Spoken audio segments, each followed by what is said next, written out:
Alors, nous allons voir comment contrôler les différentes parties du cheval et donc contrôler ses pieds, mais aussi comment lui expliquer notre langage et comment communiquer avec lui avec des effets de rêne différents. Donc, nous allons voir d'abord comment faire une flexion latérale de chaque côté, apprendre au cheval à donner une flexion. Ensuite, nous verrons comment mobiliser l'arrière-main par une rêne indirecte et nous verrons pour finir comment mobiliser l'avant-main par une rêne directe. L'idée, c'est de faire comprendre les différents effets de rêne à son cheval de manière à mobiliser les différentes parties et à contrôler les pieds du cheval.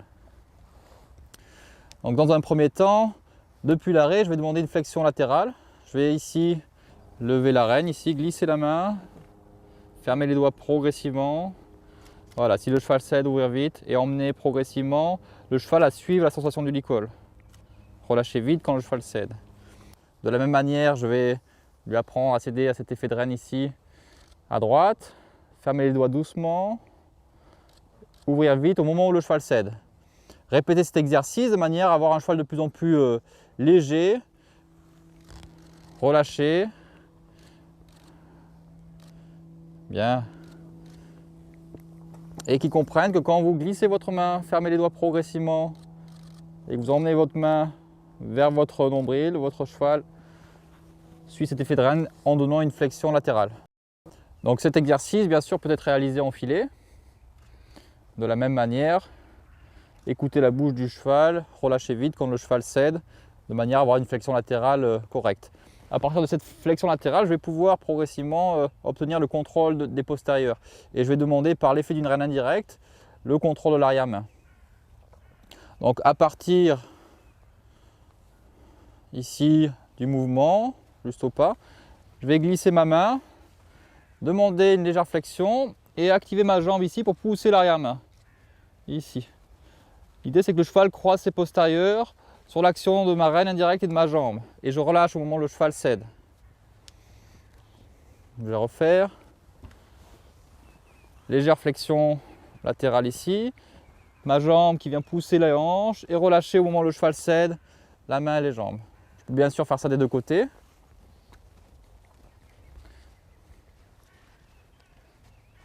Et pousser et relâcher. Il y a deux intérêts, c'est commencer à prendre un peu le contrôle de l'arrière-main et expliquer à mon cheval que lorsque je pousse avec ma fesse et ma jambe les hanches doivent bouger. À partir d'un léger pli ici, rêne indirecte, pousser les hanches et relâcher. Donc nous avons vu la flexion latérale de chaque côté depuis l'arrêt, le contrôle de l'arrière-main par la rêne indirecte et nous allons voir maintenant comment bouger les épaules, comment apprendre au cheval à suivre la sensation de la rêne directe pour emmener ses épaules à gauche ou à droite. Donc je vais me mettre en mouvement au pas, ici.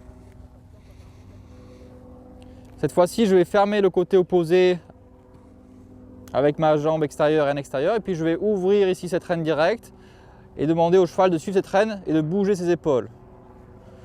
Voilà, jusqu'à que l'antérieur, comme à pied, passe devant l'autre. Ici, ici, ici. Et bien sûr, relâcher quand le cheval fait l'exercice juste.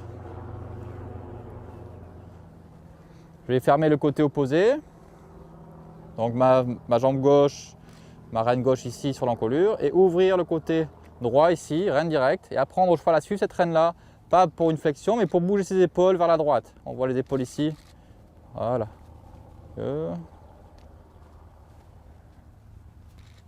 Voilà.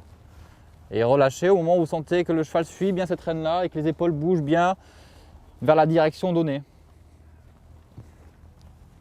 Donc là, au contraire, mon poids du corps va plutôt se situer un peu en arrière pour libérer les épaules, fermer le côté opposé, ouvrir le côté intérieur et demander aux épaules de suivre cette rêne-là.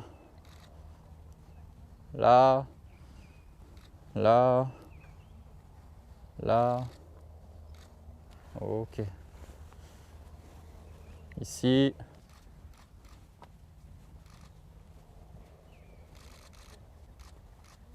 Très bien. N'hésitez pas à répéter ces exercices de manière à enseigner au cheval. On va retrouver au départ avec des jeunes chevaux quelques résistances parce que ce n'est pas naturel pour eux, ils vont pousser contre la pression. L'idée, c'est d'enseigner au cheval progressivement à comprendre nos indications, nos effets de rênes et de jambes, de manière à contrôler les pieds simplement pour nous permettre de continuer vers des exercices d'impulsion, vers des exercices de direction.